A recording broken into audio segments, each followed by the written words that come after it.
You dream of fights like this, but very seldom do they live up to the expectation. This is even more than you could dream of. Just imagine if you bought a ticket. Stop it, Greg. You can stop it anytime. Hi everyone, welcome to this week's edition of Dance Under Those Lights. I'm delighted to welcome the two custodians of the KRONK brand, Paul Bhatti, CEO, and John Lepak, COO. The KRONK is a name that is synonymous with success, with great fighters. If you look back through history, you'll look at the likes of Thomas the Hitman Hearns, Mike McCallum, Cornelius Bundridge, Tyson Fury, Lennox Lewis, Julio Cesar Chavez, Prince Nazim Hamed, Andy Lee. The list goes on and on. I think there were 41 world champions in total that the great Emmanuel Stewart trained. And not only has the KRONK become, I guess, a little bit of a legacy brand within the sport, and something that most people of a certain age will look to and think back to those names and think of Stewart and think of that hot, sweaty sauna that was the gym in the recreation centre there in Detroit. But it's something more than that, and I think this episode is a fantastic opportunity to discuss just what that legacy, what the KRONK legacy means, and just how big a responsibility those carrying the torch for the KRONK these days have to carry. Paul and John and the team that got involved with, I guess, a revamped KRONK organisation took over just under a year ago, and Paul brings a very savvy business brain, someone who's had enormous success in the world of business, but he's always harboured a passion for boxing, a huge fan of the sport, and he's helped to construct a team working with John Lepak, who was one of Emmanuel Stewart's assistants back in the day. Worked a lot on the matchmaking, the promotions, and the administration, I guess, of running a gym and a high performance gym at that, with the names that are so synonymous with the brand. So many champions John's been involved in their journeys. And when you combine his knowledge, his experience, his understanding of what KRONK meant back in the 80s and 90s, with the likes of Hill McKenty, who was the first world champion that the KRONK gym had. Hilmer is involved in the coaching side of things, working with the young fighters in Detroit for the KRONK gym. You put that together with the business operations that Paul is developing, that the organisation Paul is leading, and I certainly have high hopes for what KRONK can achieve, both as a continuation of this legacy brand, but also in terms of creating pathways for young fighters from Detroit to be successful in the sport. I'm taken by their humility. I'm taken by the sense of family and the sense of respect that they have for the work that Emmanuel Stewart did. And I think they're great custodians of this wonderful brand. Thanks everyone for all of your support on the show so far. The last episode with John the Iceman Scully went down really, really well, and I think there's some themes that we touched on in that show around the journey that fighters have, both leading up to their time as a boxer and then beyond when they finish fighting, that both Paul and John take really seriously. Thanks again for everyone's advice and for the feedback. Please like, subscribe, share, and get the message out there about this show. If you love boxing, I hope that I'm bringing you content that is interesting and shines a light on the kind of things you want to learn and want to hear about in the sport. So without further ado, let's get to Paul, John, and the KRONK. Paul, John, welcome to the show. Kevin, thank you very much. Great to be on. Thank you for having us. You're very welcome. Thanks both of you for giving your time. We're really looking forward to getting into everything to do with the KRONK's history and the KRONK's future. It's a really exciting subject that I've got a huge interest in myself, but I know that so many boxing fans, the KRONK name is synonymous with some of the greatest names in the sport, and it's a real privilege to have you guys here to talk about it. But before we get into that, I'm going to start off with a little bit of a warm-up. So, Paul, I'm going to come to you first. A lot of people talk about their favourite fighters in history, and we all have them. What I would like to know is, what would you say is the best streak that a boxer's had in your conscious kind of memory of the sport? So when I say a streak, it could be a 2, 3, 4 fight run, and maybe 1, 2 years where someone's succeeded at the highest level in the sport and you've just been blown away by their performances? I would say in terms of a streak, the person modern day that comes to my mind is Floyd Mayweather. I mean, that's a streak that was never, I can't ever see that being topped. 49-0, and then obviously the victory against McGregor. But he proved time and time again that any challenger that came his way, he went through the different phase of his career. He was a lot more offensive, and then he got into the Money Mayweather side versus the pretty boy side, and he was very methodical, and he wasn't getting touched and getting hit. But the longevity, his work ethic, and all of the victories that he amassed over such a period, although not, I would say, not a massively favourite fighter of mine, which I think a lot of fans can resonate with, Yep. but from purely success and boxing acumen and longevity, Floyd Mayweather has to be the answer for that question. Fantastic. Yeah, great answers. That's not actually one we've had so far. So that might play to the fact, as you say, that not everyone immediately thinks Floyd as their favourite fighter. But in response to the actual question, yeah, what a great answer. John, how about you? I'll answer close to home. Paul, I think, gave arguably the best answer to that question, but answering it close to home, I would have to point to the accomplishments that Lennox Lewis and Emmanuel Stewart achieved together, as well as Vladimir Klitschko and Emmanuel Stewart achieved together. And I would say kind of a different variation and an answer to the question last would be probably Thomas Hearns at 154 pounds. I think arguably he's the greatest 154 pounder in the sport's history. Although we didn't get to see a lot of him at that weight, I don't think anyone could beat him in the history of 154. Sure, sure. So am I right in thinking that he fought Duran at 154? Or Yes, was he that did. welterweight? Yeah. Okay. Yeah. Yeah. I mean, I actually think I've seen on the KRONK social media account this evening in Spain here. Obviously, it's daytime for you guys over the other side of the Atlantic, but that final punch against Duran was a brutal knockout, and yeah, that was a. I've heard a lot of people say the same, that at 154 Hearns was just about unbeatable in it. If you compare him with anyone in history.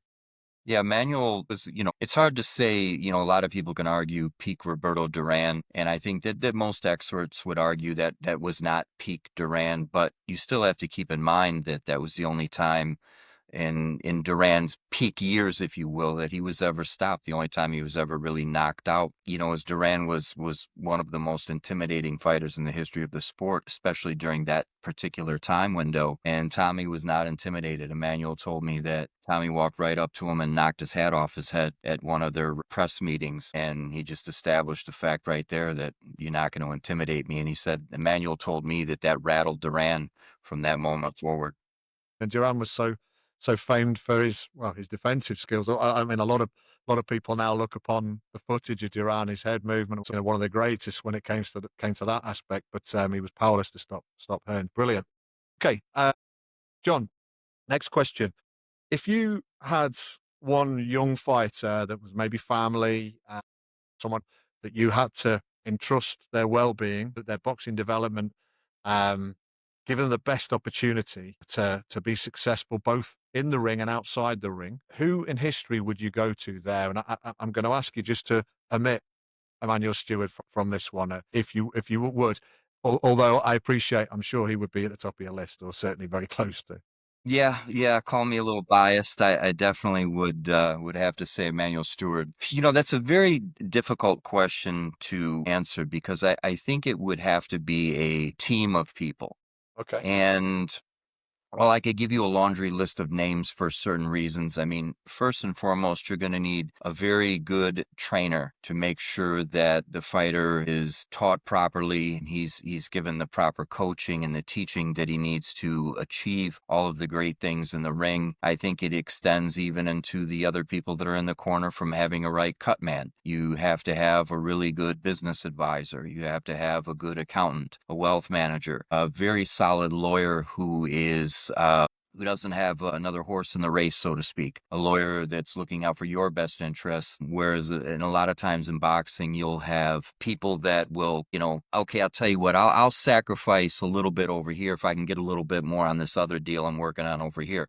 Well, we have nothing to do with that deal. So you want a lawyer that's going to work the best for your client, an advisor, if you will, manager. And I think from there, you have to move on to say, as far as a promoter, I think that the best route traveled in a lot of cases through history, you'd have to look at what Sugar Ray Leonard did, what Muhammad Ali did, where they did not sign long-term agreements, and it worked out really well for them. Now, it was a rare situation where they had this superstar level of attraction during those eras, but I was always a fan of the way that Sugar Ray Leonard always negotiated the best deal out each time that he stepped into the ring. But I would say, in this day and age, you do need to have a very solid promoter behind you. So without giving names, I just would prefer to maybe just touch on each of those categories and challenge the audience to think about those things as well. Nice. I like that. And I do see as a bystander, I do see that the likes of, let's say, Ben Davison's training team in the UK is truly a team with different, I've heard you both speak about the importance of having someone who can really earn their money in between rounds in the corner on fight night, but also someone who can coach and can teach technique and can teach the core aspects of boxing performance. And then also people who can provide all of those different aspects, as you say. And I look at Ben Davison's team, maybe look at, let's say, Terence Crawford's team across the pond as another example, where there's clearly a larger team than you get if you go back to Stillman's gym, or if you go back to, all of the greats, the Ray Arcells and what have you in boxing history, where it was usually about that one man. Whether or not it was or not, I wasn't there to say, but certainly it's chronicled as such that it was always about that one man. So yeah, I love that answer. That's great, John. Paul, how about you? Can you think of a trainer that comes to mind, or someone who would be a mentor to a young person who you cared greatly about? So to carry on from John's point, when you think of Emmanuel Stewart, and I've not actually had this discussion with John because he obviously knows Emmanuel so well, but he also knows my passion for Manchester United. And there's a certain manager there, Sir Alex Ferguson, that I'm sure yourself, Kevin, and all your listeners will know about, that had this unbelievable charisma and character and personality, longevity in the game, 27 years in charge, 38 trophies. And why I'm bringing that up, similarly to Emmanuel, he was doing 10 people's jobs. And when that man left Man United and that other man left KRONK, there was significant changes in how those businesses ran, because there was nothing fulfilling those people, nothing, not in that kind of same level. So Emmanuel, really, the days of that kind of trainer that I hear about, the unbelievable stories that John may or may not be able to say on here, but how fights got made, last minute decisions, and he's negotiating on fight nights. That doesn't happen anymore. So John's completely right. A team is what we'll be assembling as a KRONK perspective going forward. And I'm sure you'll be asking John at some point around the trainer aspects of KRONK as we move forward. But from a mentorship perspective, just going back through, obviously myself, not a boxing business guy for the last 30 odd years, but been a massive fan of the sport. So watched an awful lot. Cus D'Amato always comes to mind. Yeah. And the reason for him is that I know he was an unbelievable mentor. And I think without him, with the time he took on many fighters, but most notably Mike Tyson, bringing the kid into his house, being that father figure, taking him through the step ladders of life, that for me is the epitome of mentorship and leadership. And in fact, just the other night, I watched a good 20-minute piece of Teddy Atlas talking all about the importance of that on his podcast or whatever show it was on. So I'd go with Cuss. Great stuff. Great answers. Love it, guys. Really, really, really. And yeah, there's a couple of things that I'm going to come back to shortly. Final question in what I call a warm up.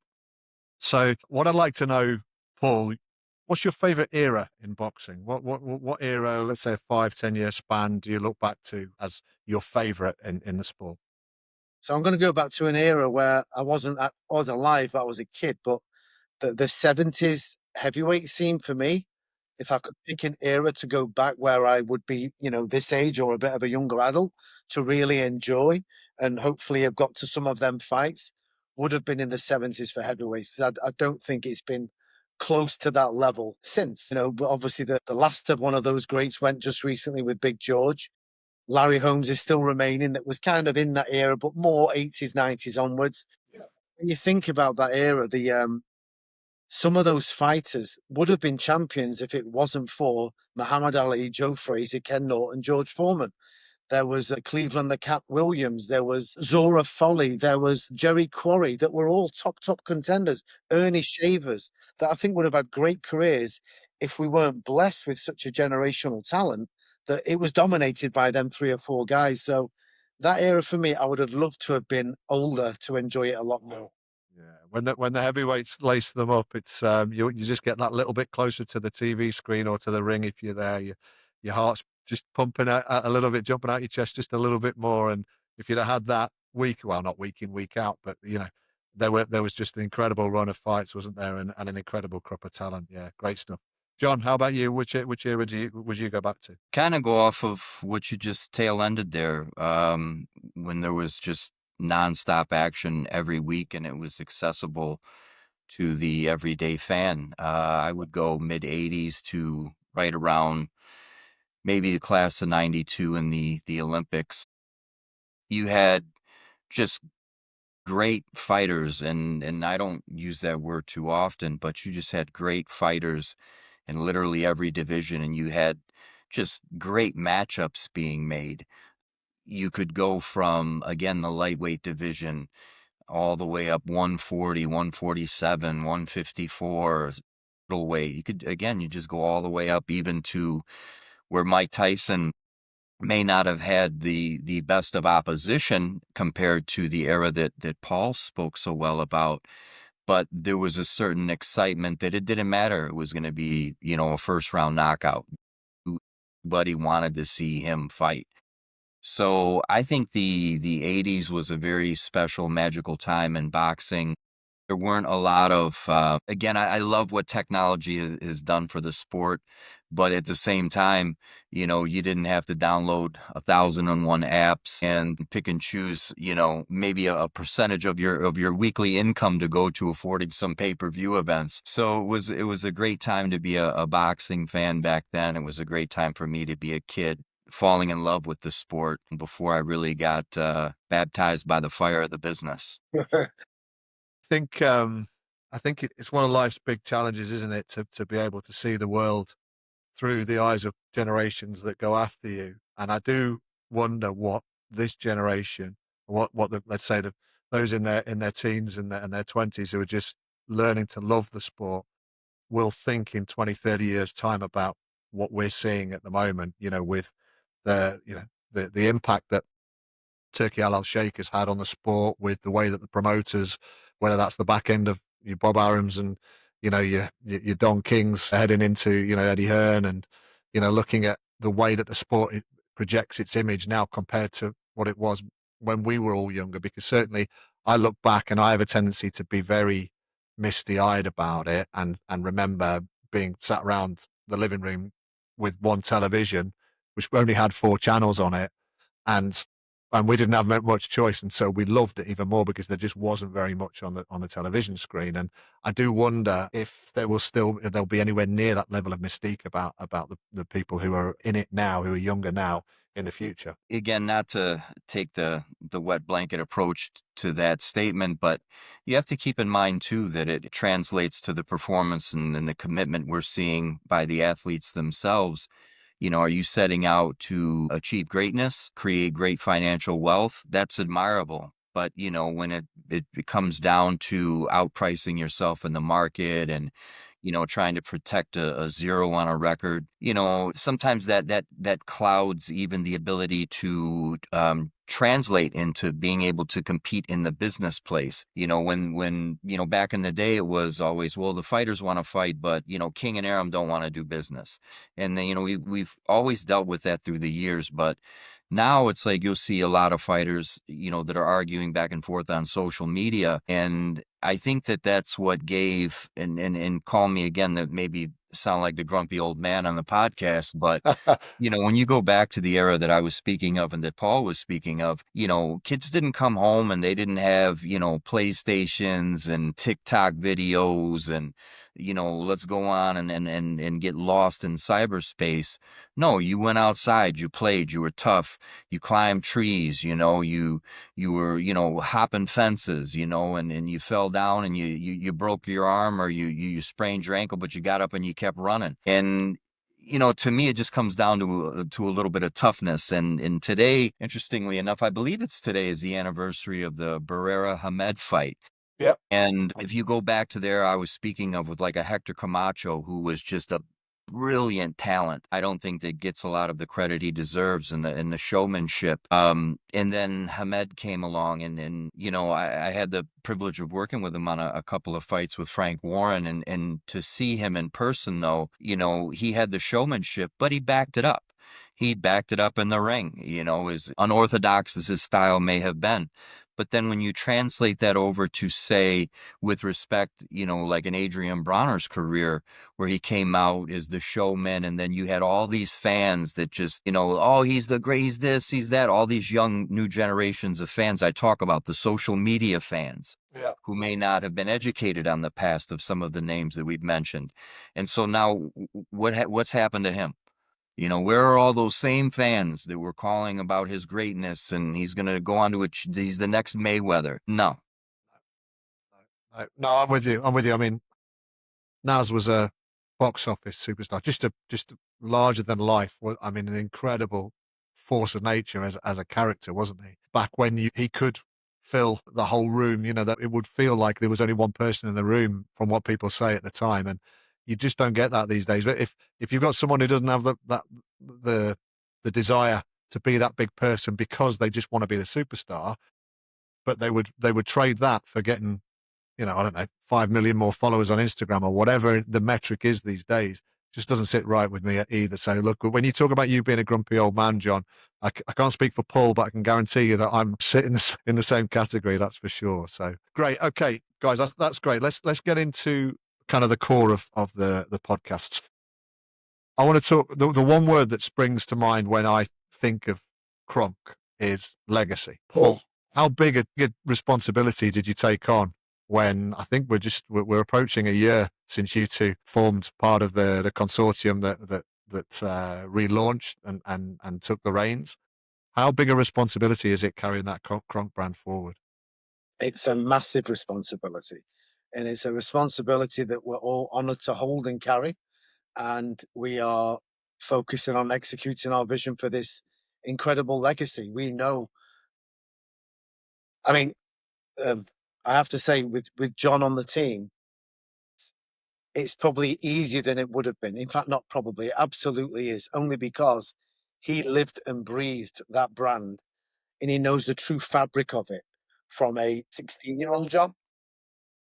16, 20 odd years, mentored, helped, guided through life by a manual. All of the champions that I look at with wobbly knees are John's contacts and friends. So he's already got that credibility. And I've just been listening, learning, watching, absorbing, and understanding truly what this brand means. So from a fan perspective, Kevin, of course, I'm aware of the KRONK history, its legacy.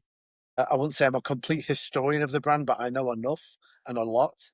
I had pictures on my wall of KRONK fighters growing up, notably Thomas Hearns, probably who didn't, if you like boxing. When over the last year, and it's a great point for this podcast because we're coming up to that year, each week, each month has made me like, gee whiz, this is just another level. And we actually don't, I think even John were realizing that KRONK circa 2025 making a comeback in this era of technology and app world and the streaming platforms and the way boxing right now is very much up in the air with what's going on. I'm sure we'll touch on TKO at some point. We just look at this as an unbelievable opportunity, one, to bring the brand back and ensure it's set up for scale and longevity.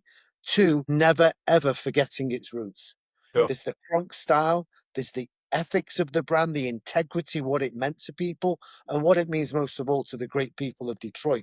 So there is a massive responsibility, but it's one that I know we absolutely love having it on our shoulders, because that's why we got into this. Awesome, awesome. And John, to Paul's point there, one of the originals, someone who I guess you did your apprenticeship before really being part of some of the biggest fights in KRONK's history, and working next to the great man Emmanuel Stewart himself. What do you see as like the major challenges moving forward to make the most of what you've learned on that journey so far? That's a great segue, because I would kind of go back to what Paul was speaking on. For me, it was the easiest part for me was to pick up the phone and call people that I hadn't spoke to in probably, 10 or 15 years. But that was the easy part, John, oh, okay, yeah, you call, Lennox, you get on the phone with, Mauricio Suleiman and so many of the great people that I had worked with in my younger years. But what was important for me, and I think is going to make a huge difference, is that I've been able to align with great partners like Paul, to where we each bring a very unique set of skills, as to where you spoke about some of the massive successes that I've been associated with, Tyson Lewis, etc. But I was also able to see where a lot of the failures were along those years as well. So I think I would kind of bring it back full circle to say that, we've got a great team. We have some people that prefer to stay behind the curtain, so to speak, but are there for us. And we've just got a great group of people. And not saying that we won't have, our challenges along the way, but we've got a great team that is equipped in this day and age, I think, to accept any challenge that comes our way, solve any problem that may occur. And that, again, comes from, I think, a lot of boxing experience, a lot of business experience, where Paul's previous sector really relates to what's taking place today. I know I was bitching a minute ago maybe about all these different apps and streaming services in social media, but that's the day and age that we are in. And it kind of goes back to a topic of another credential on my wall here, was for the Jake Paul Tyson fight. And a dear friend of mine who I grew up with for years in KRONK, who was there from, gosh, he was 7 years old, is Jake's head trainer. And we had a discussion about the relevant, being relevant in boxing today for the kids. That's great. Kids are going to know who Mike Tyson is, but they might not know some of the other names that Paul and I grew up watching. So we have to be relevant in today's space. And I think that we've got, again, just not to be repetitive, but a great team that can bring the past into the present, where we'll have a tremendous amount of success. Yeah, I like that. I don't think you have to be a critic of every aspect. I don't think you either have to be a critic or a huge fan of every aspect of the sport. So, as you say, if Jake Paul and his involvement in the sport is getting more eyes on the sport, motivating young people to go out there and try the sport. I mean, one example I would give is a really fantastic, talented trainer I know. Talks about the concept of these fit boxing gyms, that you go in and you hit the bag for, I think it's 22 minutes or whatever, and you pay your €18 or whatever, and there isn't a boxing coach in sight. There's just people shouting at you, right?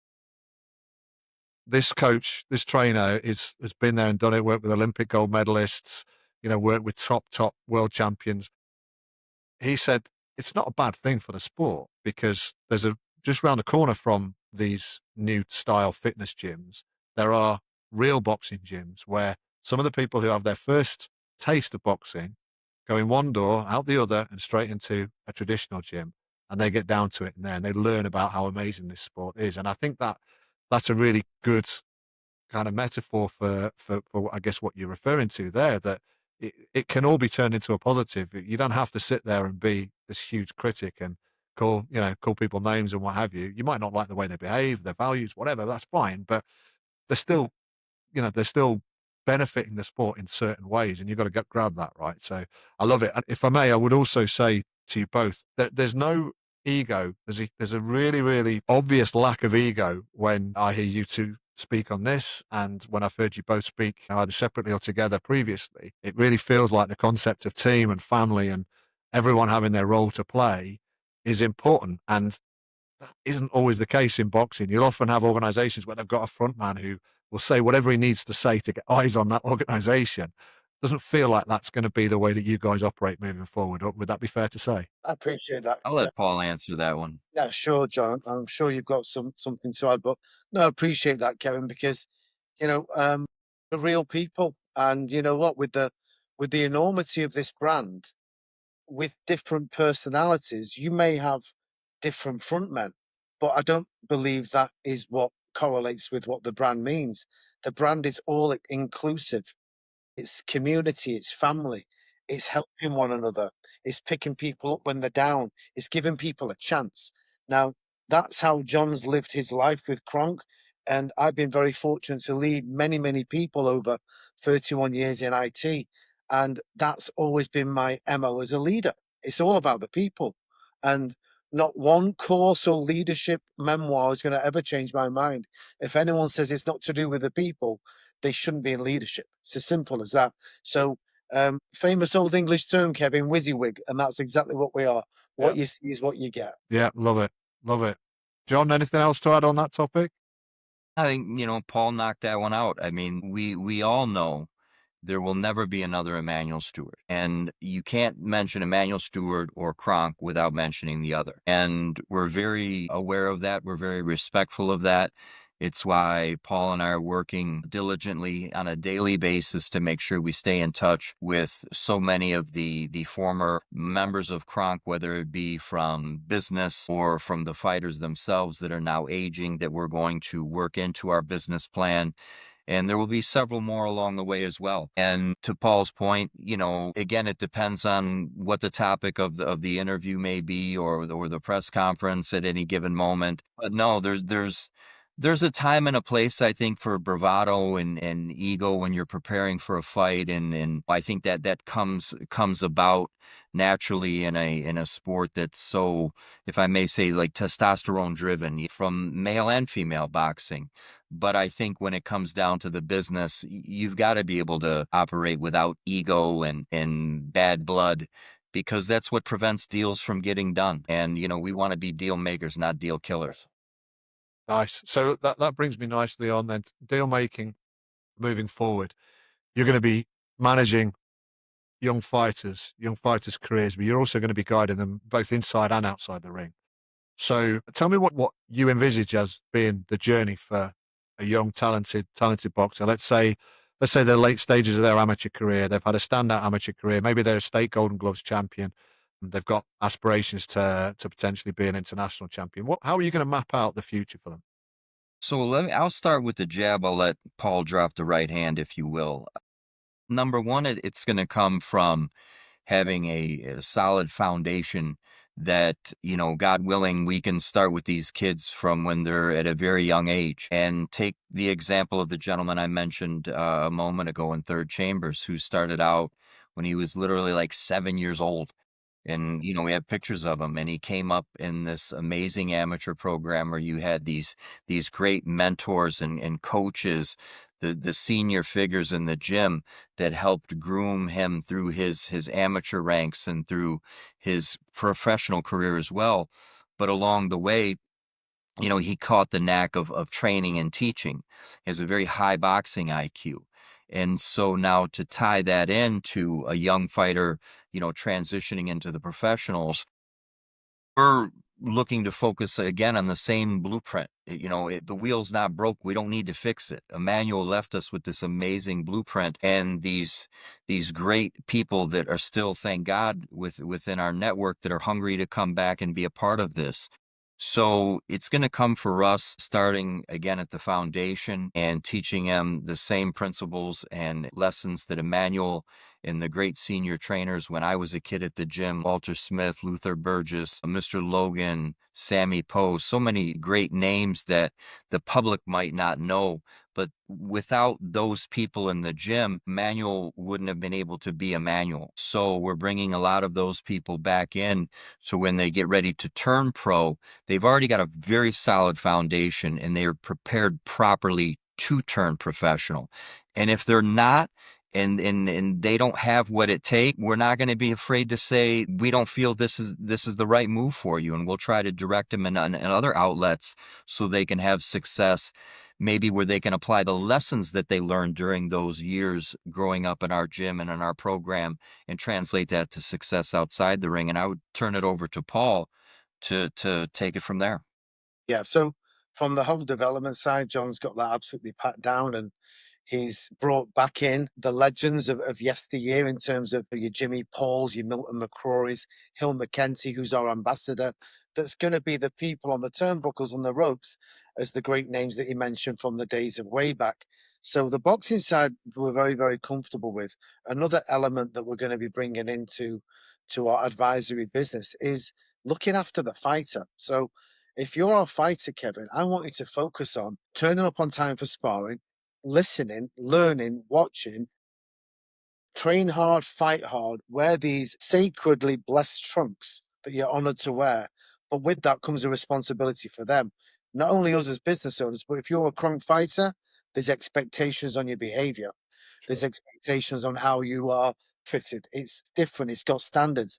As well as that, we want to be able to provide the fighter, which we are doing with our fighter right now, Hunter Lee, just the life lessons to help them be successful while they're in the career, prepare them for life after their career.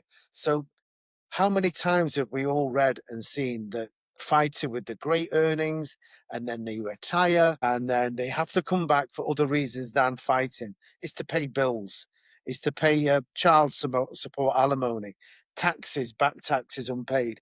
We don't want that. So we're going to introduce our fighters to tax management and wealth management so they understand that when they get paid, carve off that piece because that's going to go to somebody else before the year's out, but also giving them lessons in business, bring them into opportunities where they can invest their money when they are getting punched in the face for a living.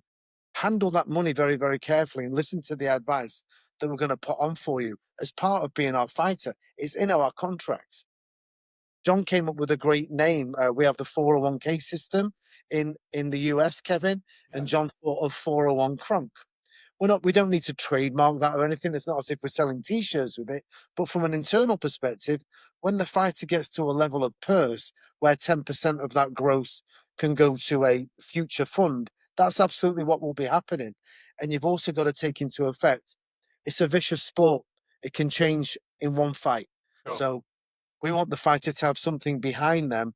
And irrespective if the fighter unfortunately falls as a victim of the sport or they come to the end of their career, we want to bring them back in the system. You know, Jimmy, Milton, and Hilmer, they're not 35 and 40 anymore. So who's the next rung after that? That just replaced Mr. Burgess and Sammy Poe that John spoke about. So this is when I talk about the longevity, because it's great that we're the team that brought KRONK back, but we have to be the team that ensures its longevity from a business, from a fighting perspective, and from a leadership perspective with looking after our fighters. Okay. So a logical question for me to ask there would be to kind of maybe press a little bit on this one. We've got a 12-0 professional who's just won the equivalent of an area title or whatever. And one of the biggest promotional houses in the world comes in and says, right, we need you to sign this deal. You're going to need to go with this management and they're potentially going to come away from you. How do you protect the legacy in that situation? See, but that's where, again, when you grow up in a family like KRONK has always been known for, it's an individual sport, but KRONK is a team. It's not just a regular gym. So by the fact that starting out in the amateur program is so many of us that grew up in the gym can share stories about, is that it's the parents were always at the tournaments together. You know, this mom's helping pack lunches. This mom's helping make sure that the uniforms are getting pressed. We have a team manager. We have structure. We have systems in place. So really, by the time that fighter's ready to turn professional, they shouldn't want to go anywhere else. If they do, then maybe we haven't done our job. Or if it's just a case where somebody's just making some outrageous financial offer, and God bless, no harm, no foul. I mean, Frank Tate received an amazing offer from Josephine Abercrombie after the '84 Olympics, and he left KRONK just based on the fact that, number one, it was a better financial opportunity, but number two, he could have more of a spotlight. He didn't have to be one of several that were Sure. jockeying for position. So I've Understandable. seen it go both ways.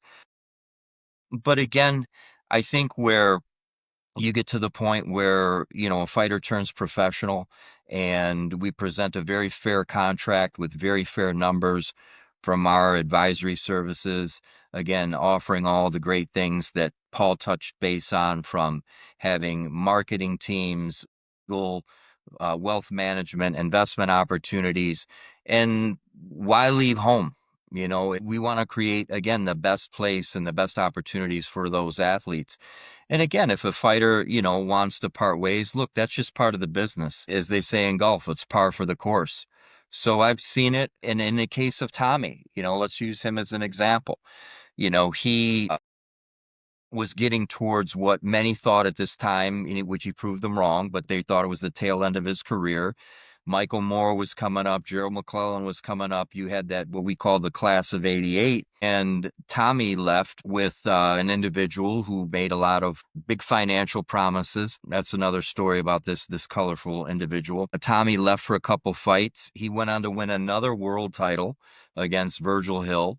Yeah. Lost that light heavyweight title to Iran Barkley. And then what happened after that? He came back home. He came back home to Emmanuel and still had a hell of a second half, if you will, maybe even a fourth That is. quarter at that point Yeah. of a career. So, again, I've seen it and we'll deal with it as it comes. So the door's always open because you have that kind of commitment, both ways from a family perspective. I mean, it does work the other way as well, right? Naz left Brendan Ingles' gym to come, to the KRONK. So it does work the other way as well, because if you have success, then I'm assuming that you're going to have some fighters that you don't necessarily develop, but that you take on because they like the way you do business, the way that you demonstrate success in your practice, in your business. So yeah, it could work both ways. So I'm sorry, sorry, go on, and John. just one more point. And it also goes back, though, to having the right people from in the gym into the executive offices, if you will, at KRONK. Because, you don't want, trainers in the gym or people around the gym with bad energy that are negative, that, they're talking about negative stories and all that. No, there's no cancers allowed. Now, that's one thing we will be very firm on. If there's a cancer, then we're cutting it at the core. And Yeah, that's not welcome with what I we're like doing. that. The All Blacks kind of culture, no dickheads, they say in the dressing room, and I like that. I like that a lot. Just one other question on this subject before we change tack a little bit. I have an opinion that the amateur sport in America is not in particularly rude health at the moment. We know that boxing has only just been accepted back into the Olympics, or there was certainly question marks over whether or not LA 2028 was going to include boxing. We know that the US only had one medal in Paris with Amari Jones. And to me, I look at the results on the international stage, and I just don't see the US, um, punching its weight from an amateur perspective. And does that cause a problem for you guys? Do you see it as your mission to kind of help with that? How do you feel about that at the moment? I'll jump in first and let Paul connect after, but it doesn't bother me. I mean, again, boxing, they've been talking about, this is my favorite, the fight to save boxing. There's always this fight, is going to save Sure. boxing. Yeah. Boxing's been saving itself for the last 50 years, and it's been doing pretty good. It's been dying since Ali retired. So I don't subscribe to that. I mean, I think it's obvious, though, that yes, the amateur program has declined, but I think that, again, that ties into some of the politics and the business side of amateur boxing. Just because they're fighting for trophies, don't think for one second that amateur boxing isn't big business, because it is. And, Emmanuel always, what it was great that back in the early '80s, a lot of the KRONK fighters, trained and made the Olympic trials over the years, especially in '84 A lot of the medalists came to train at the KRONK Gym under Emmanuel Stewart and preparing for the Olympics. But there were so many fighters throughout the years that Emmanuel said, no, we're going to turn pro. We don't need the Olympic medal to have great success in the pros. So while it would be wonderful to set the goal for certain athletes to compete in the Olympics, I think it's safe to say, want to start at home base and work with the great Metro Detroit Golden Gloves organization that's here that does a incredible job working with all of the gyms to where, again, yes, we're in competition, but we have to work together for the Yeah. common goal. Yeah. And I think there's been a very solid resurgence in recent years of amateur boxing in Metro Detroit, which we're looking to do our part and contribute to that. And I think, again, it comes down to, though, making sure that you have the right coaches and trainers that are teaching these kids the proper foundation. And the last point I'll make before I would turn that over to Paul is to what Third and I were talking about the other day. You have to be relevant. Kids have more options than ever. I mean, they can be a virtual fighter on a gaming system at home and Yeah. not get punched, Yep. and let's be honest, competition is heavier than ever in the history of our sport, with outside things distracting and attracting kids' interest levels. So to tie it off with, I think, a bold move that USA Boxing made in this past year was getting Jake Paul involved. I mean, look, there's a reason why all these former world champions and all these other guys are so up in arms about what he's doing and calling him out. Well, you know what? When USA Boxing said we need somebody to help attract some new attention and some new energy into the sport, instead of getting mad at the kid, why don't you look at what the kid's doing maybe without the hater glasses on and say, you know what? They got a point. Something is being done over here that's causing this reaction, that's gaining this interest. Again, when Paul and I were out in Dallas for the fight, my kids, all middle school and high school aged, as well as my parents, tuned in and watched that fight on Netflix. That's 5 people from totally different eras and age groups that would never watch boxing, watched it in most part because of Jake. Oh, yeah. Yeah, so you got to embrace the change and you got to move with the times. And funny actually that you mentioned that you've got that. And yeah, at the start of the answer to the question, John, you talked about foundation as an amateur boxer, learning the fundamentals of the sport, being taught technically. So those things never go out of fashion. So there's two different, there's two themes there, isn't there? You've got to embrace the new stuff, but you've also got to stick true to what you know works. And that's great. I love it. I love it. Okay, I'm going to look towards Paul a little bit on this one. Boxing is a notoriously difficult sport to sustain a successful business model in. Now, what is it about your approach and your plan moving forward that is going to enable you to give young fighters that sustainability and that confidence in a long-term business model? So with KRONK, Kevin, we're in a very unique position because of the brand, because of the success. As John said, Emmanuel's left us with something. All of that work, all of that effort, the literal blood, sweat, and tears from all of them fighters and all of the helpers have created this phenomenal legacy and an enormous brand that resonates and touches with people all over the world. So from that perspective, if this was Paul and John setting up Paul and John's boxing gym, we're just in the boxing business because no one's going to buy a shirt with our name on it and our ugly mugs. But KRONK is very, very different. So it opens up the opportunity for a lot of business streams, a lot of multiple revenue streams. So, for example, the first thing we went out of the gate with, coming up to a year ago, was our merchandise.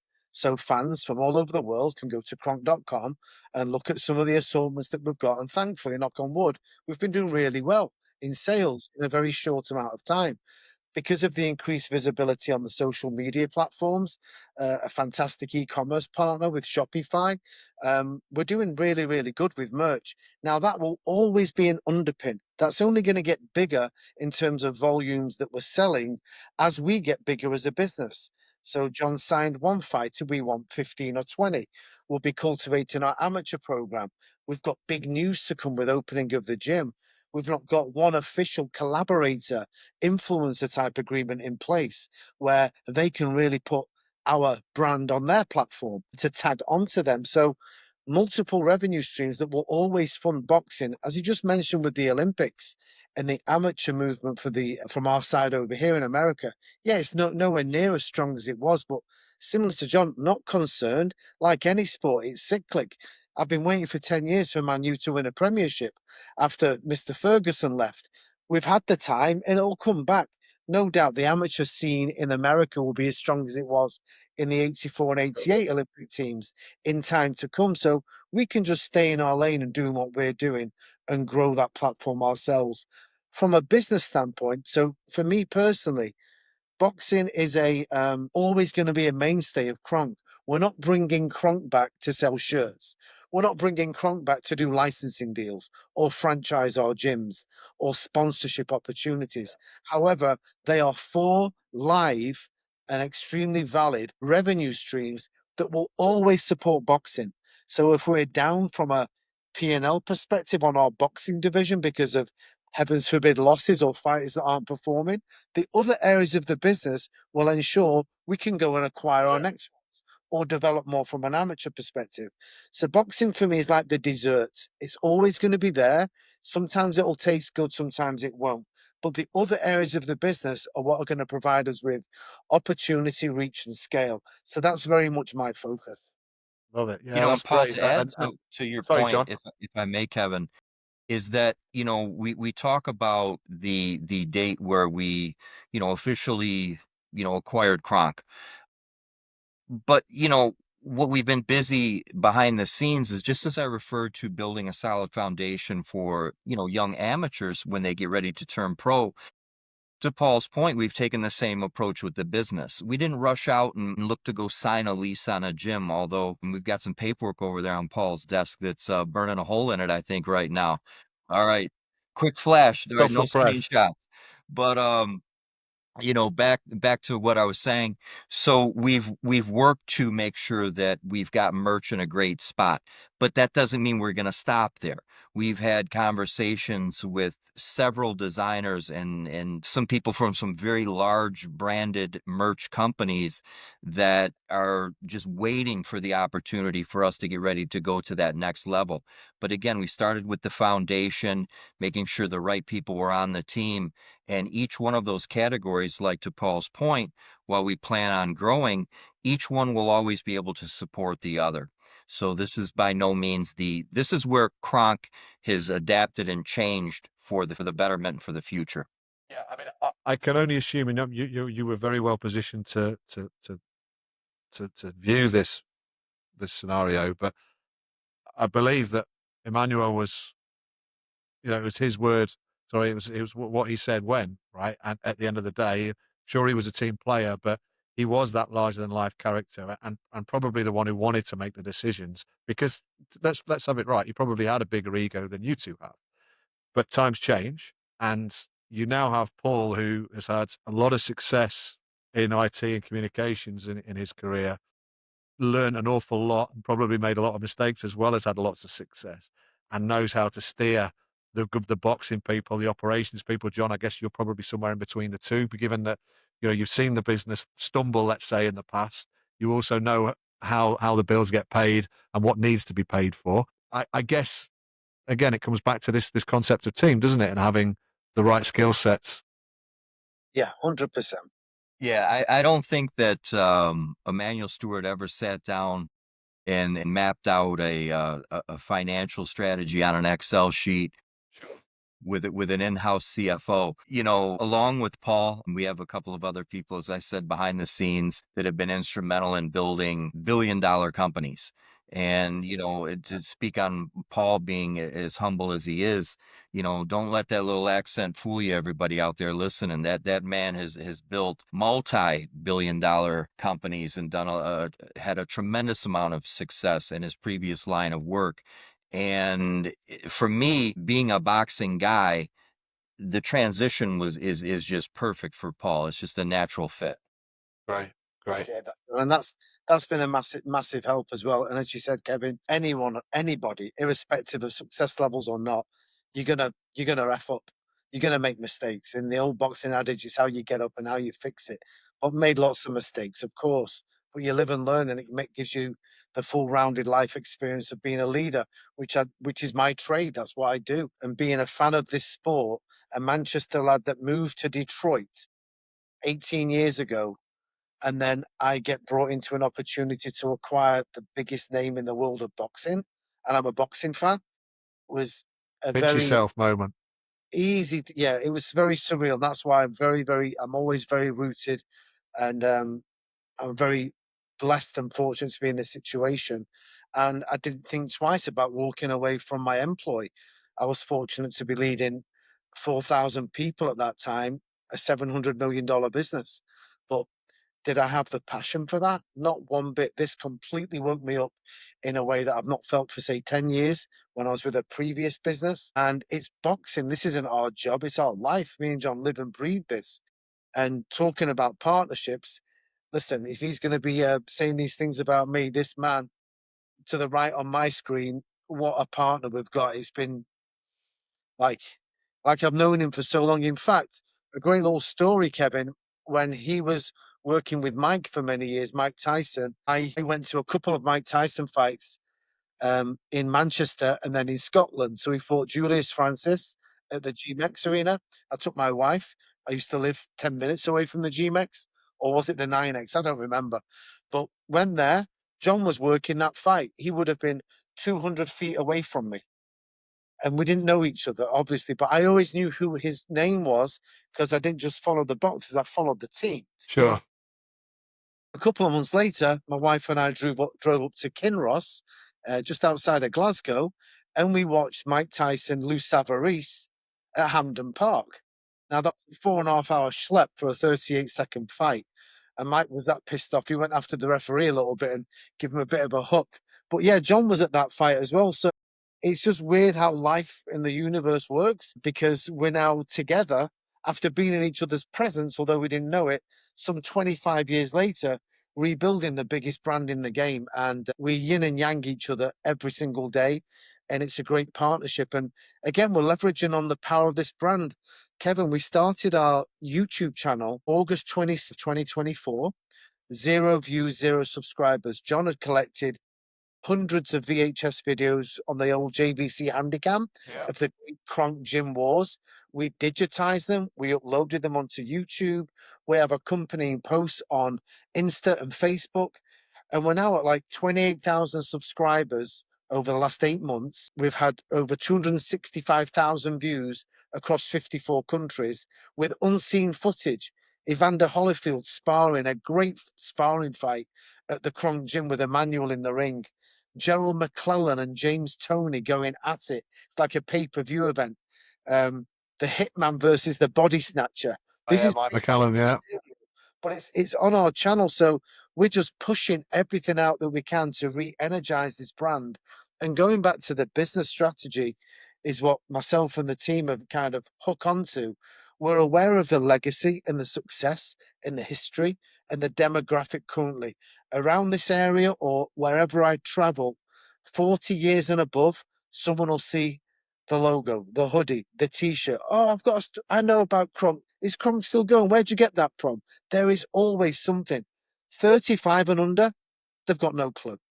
They've got no clue. So the strategy is take that legitimate history and success and awareness into the modern day tech and apparel businesses, which we're driving great collaborations with 2 very prominent organizations on the tech side and the box and apparel side, but we've not gone to market publicly yet, so I can't really say. I will say that the boxing apparel company are based in Coventry and the video gaming company are based in Sheffield. You just gave that one away, Paul. Yeah, I'm going to say, you heard it here. You heard it here first. There first. I didn't say the names though, so I'm not going to get in trouble. But No, either why not? way, it legitimizes organizations that have been around less than 5 years to have KRONK with them, but it also helps us get to a completely different demographic. So we're tying in the old with the new, but we're only able to do that because it's KRONK's brand. Like I said, John and Paul's gym It's not going to feature in games or a collab with a major provider. So we're leveraging the business aspect of what the KRONK brand delivers, and we're going through our revenue streams to be able to always support boxing and not go, you know what, we have to shut boxing down because we've got no money.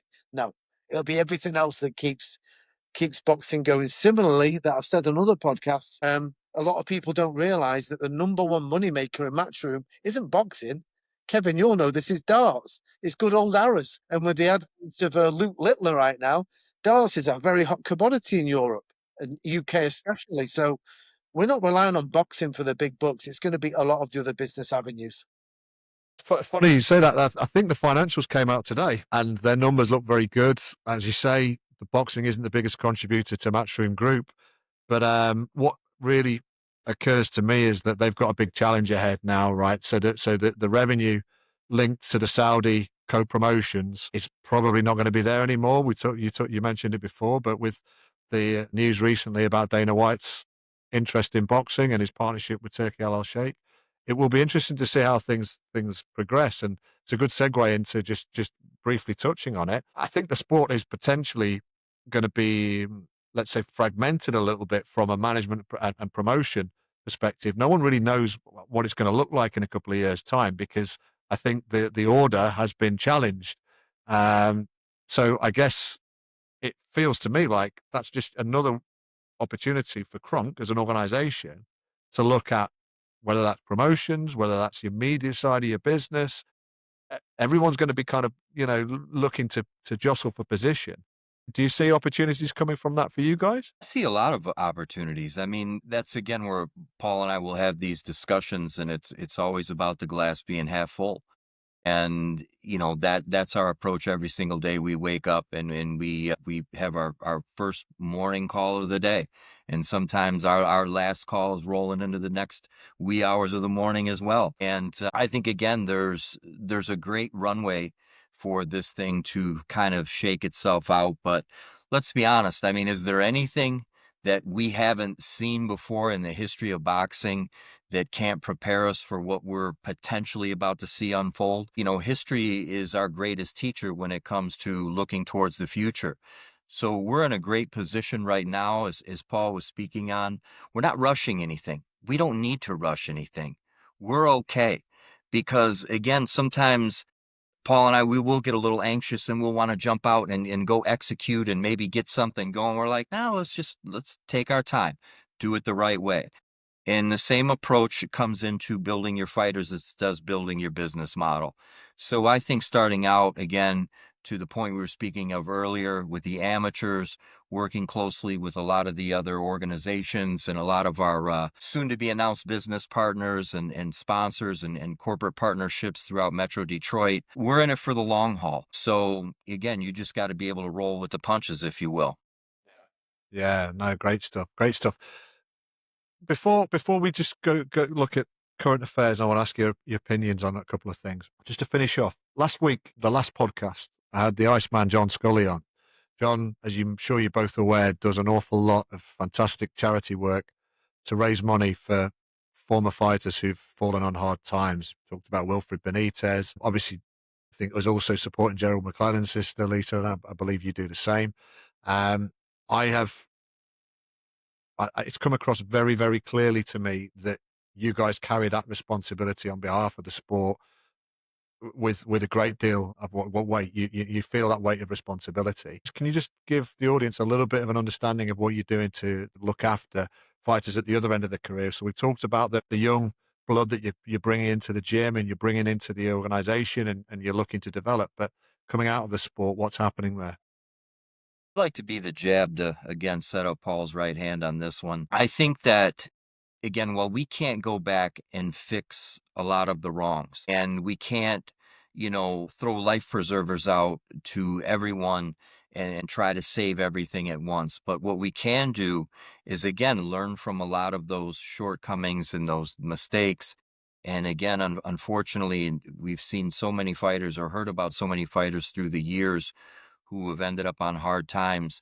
And that's where we again plan on starting from the very, very early stages for having mentors in the gym that are former world champions that can explain a lot of the pitfalls, the ups and downs, through the course of one's career, and then setting them up for success outside the ring, which Paul, I'd love for you to talk about that at length if you wouldn't mind. Yeah, no, that's exactly what it's about, Kevin. I know we touched on it briefly. To have these fighters with the tools to be able to run a business, own a business, invest in opportunities at the latter stages of their career is absolutely invaluable. One guy I've got massive respect for in the game today, Dillian White. So he's been managing Fabio Wardley for the last 4 or 5 years. He's active in the game while being active in the game. There's a few other people that have done that. I know Jonathan Banks was a fighter and he trained Vladimir by way of virtue of opportunity. But we want to make that a bit more formal. So, for example, with our fighter, next time he's got a fight coming up April the 18th, I'll be having a series of chats with him about, he's a Canadian kid, very good looking, eloquent. Well, let's talk about a licensing agreement. We own the Canadian territory. To Lee KRONK, get more prominence, get more fame, get out there being I'm not saying a pundit, but offer your views No, on no, what's it's, going yeah. on in the sport. But it also comes down to the advice. So if I may touch on it, I'll bring something up very current. Joe Joyce, he just got beat again. The boy looks lost to me. When he speaks, I know he self admits he's not very good in front of the mic or the camera, but he doesn't know what he wants. And somebody pressed him and he just says, well, I get paid. It's money. That's not what you should be taking punches at a 6'6" heavyweight, getting punched off guys like that. He's lost 4 in 5. He's known as the juggernaut coming forward, getting hit. Who's talking to this guy? And I may be wrong, and apologies to anybody, but the guy needs to sit down with his advisor and really talk about this sport and why you're continuing. He's got to have millions of bucks. He's done very well over the last 7 or 8 years. Came into the sport late after being Olympian, but that would be a perfect example for me. One or more two fights for a guy like that that gets hit a lot. It could be fatal. Yeah. Then you've got your modern day Benitez and McClellan. John, anyone in the sport does not want to see that. And our fighters, if that was us, we'd be having a very, very serious chat at that point. Yeah, yeah, no, and that responsibility to be, that mentorship, that ability to just guide, fighters who obviously are their own worst enemies. They're the last people to see it, aren't they? So they need direct, clear support. And yeah, it's an interesting one to see what happens next with Joe You Joyce. He can't always wait for strikes me as tomorrow. someone who likes to do it on his own. Yeah, you can't wait for tomorrow in this sport that is, make no mistake about it, a business. So that's where Paul's saying, even right now, from a young gentleman like Hunter Lee, who's in his early 20s, who's just about to have his second professional fight, we're already in discussions, some of which are behind the scenes where we're still mapping some things out, but we want to make sure that, again, God forbid something were to happen in this young man's career that prevented him from maybe going the distance, if you will. We want to make sure that we're setting them up at the right move strategically, starting at this early stage. And then, even so, Kevin, to your point earlier, is we want to make sure that there's always going to be opportunity there, whether it be through providing gym licensing opportunities to open their own KRONK Fitness Center one day, whether it be getting involved, helping them land broadcasting jobs, investment opportunities in real estate, wealth management, tax services, etc., setting up, make sure they're incorporated properly, things like living trusts. So, boxing is the wild west of sports, and it attracts a lot of interesting characters, to put it mildly, and somebody's always got the next multi-million-dollar deal for these kids to invest in. Well, we want to make sure, and we've done a great job at this behind the scenes so far, to make sure the right people are there to provide the right advice where there's zero conflict of interest. We are not involved in those particular dealings, if you will. The fighter will make their own decisions with their own guidance. Stuff. Great stuff. No, it comes across your responsibility, and like I say, to the fighters, whatever stage of their career they're in, it's clear that the fighter's best interests are at the heart of what you're trying to do here. And as you say, that I like the way that you explained, Paul, before, your business model and the fact that all these revenue streams, yes, they're revenue streams. Yes, you see the merchandise, you see the other partnerships and corporate kind of alliances, but ultimately it's always about supporting the boxing, and I love that. Okay, onto the boxing, just to close the show with Ben Eubank. How do we both feel about that fight? And do we have some predictions? John. No, It's Yeah. like that now. So obviously very familiar Old growing up Trafford, as a Manchester lad. I was at Old Trafford for that was the second fight, the draw. second one, yeah. I believe Ben won that fight. I've always loved Nigel Benn. He was a rip-roaring, aggressive fighter. I remember his fights against Barkley and Doug DeWitt.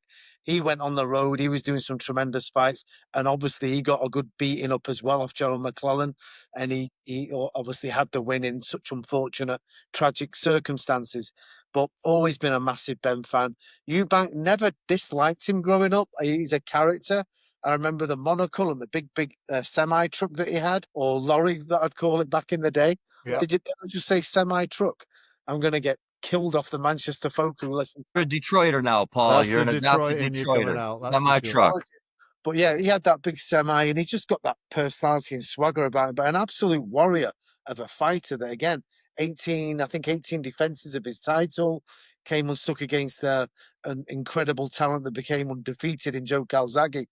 As for their sons, I think Chris Jr. hasn't had the greatest of careers. Rose did him. Liam Smith has done him.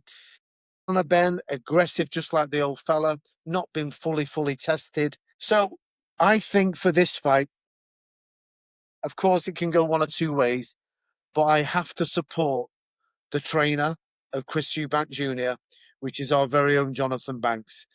John and I have both got relationship with him. He lives about 20 minutes from me, along with Third Chambers is going to be an integral part of our training staff once our gym's open. I love his style. I love how he coaches. And going back to what John said about these Emmanuel Stewart disciples, of which, Javen Hill and Andy Lee as well, of course. But I was once in a gym with John about 2 months ago, before Hunter's last fight, 3 months ago, and John just comes to me and he goes, just watch Third, watch him. And all the other fighters are just going, hit 1, 2, hit 1, 2, hit the bag. He's got him in a corner and he's teaching him. He's teaching him what to do, then go back to the bag and then throw the hook properly. So my point is, for me, the teaching aspect, the mentorship aspect, on top of Chris Eubank Jr., his great work ethic and tremendous physique, I think Jonathan will come up with a way to nullify the savage that is Conor Ben. So I think we're all set for a great fight. Fantastic. John. Sorry for that background noise. I was pulling out of one of my frames. So I love. Nardiello, wow, look at this. Yeah, that was from when I did a lot of work with Frank Warren back in the day. The old London Arena, Frank Warren's. Yeah. So as an American, I got to watch those fights on Saturday afternoon television, and it was great. I mean, that was a great time in boxing because we had James Toney, Roy Jones, Gerald, just so many talented middleweights, and the Barkley era was crossing over, and great fights. I loved, actually, it was one of my favorite boxing documentaries about their series of fights. But I'm with Paul. Jonathan Banks is going to be an important part of our team moving forward at the new gym. And, I know what he brings to the table as far as preparation in camp, fight strategy, and we're back in the KRONK guys whenever possible. So it's fair to say neither of you are completely objective on this one then? 100%. Absolutely not. Fantastic. Okay, well, with that, I'm going to draw the show to a close. Gents, I just want to say, first of all, I think it's really exciting just as a boxing fan, certainly of a certain demographic as well. You referred to it before. The KRONK brand and the KRONK logo it's a little bit like, it has this premium to it that it's not just about boxing. Of course, Thomas Hearns, Mike McCallum, Lennox Lewis, we could go through, 41 world champions, I think Emmanuel Stewart trained at some stage. Amazing sign, an amazing name to represent. And I'm just so excited that you guys are bringing it back or have brought it back and have got such comprehensive plans. I love the fact that you've embraced the family, not just the Stewart family, so Marie and everyone who's been involved in the formation and the foundation of the KRONK that you can. Hilmer and people like that. That's amazing. Jonathan Banks, you just referred to. I really hope to see Andy Lee involved lots because he's just someone who I think anyone who's involved in boxing and on this side of the water respects immensely. He's just a phenomenal guy, and he's going to continue to do great things in the sport. So I just want to say, yeah, well done for bringing it back. I wish you both every success with this project. I'm not going to say my job, but this is my life. I'm just 52, and this is a great, great time for me personally. And we've been blessed with this unbelievable opportunity. And we don't take it lightly, and we're going to serve it exactly as it should be. And very exciting things to come. So, more than happy to keep in sync. The Kevins will come and update you whenever suits for you and us. That would be great. And look, the hardcore boxing fans out there, we can talk all we want about revenue streams and tax and wealth planning stuff for fighters, but the names, the legacy, that premium that I refer to there, everyone just loves the KRONK. It feels like it's what boxing is, what makes boxing special. And yeah, it's an amazing position and something that, yeah, I look forward to speaking to you both again at some stage in the future. But thank you once again for coming on the show. Really appreciate it.